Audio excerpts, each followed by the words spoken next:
আজকে বানিয়েছিলাম খুবই সহজ একটা পনির রেসিপি। অন্য পনির রেসিপির থেকে এই রেসিপিটা এই রান্নাটা খুবই তাড়াতাড়ি হয়ে যায়।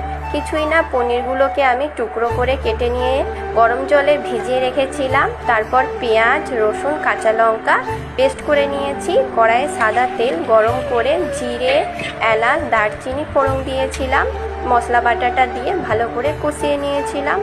তারপর কাজু, টক দই আমি পেস্ট করে নিয়েছিলাম।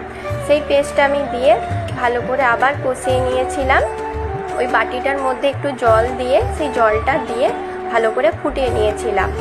তারপর পনিরগুলো জল ঝরিয়ে পনিরটাকে আমি দিয়ে দিয়েছিলাম, দিয়ে ভালো করে মিশিয়ে নিয়েছিলাম।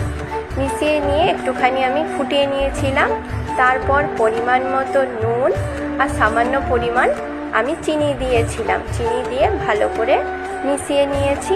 তারপর ওপর থেকে একটু গরম মশলা, ফ্রেশ ক্রিম দিয়েছিলাম। তারপর একটু কেশরি মেথিটা ড্রাই রোস্ট করে রেখেছিলাম, সেই কেশরি মেথিটা দিয়ে দিয়েছিলাম। ব্যাস, তৈরি হয়ে গেছে হোয়াইট ক্রিম পনির রেসিপিটা। এটা রুটি পরোটার সাথে খেতে দারুণ লাগে।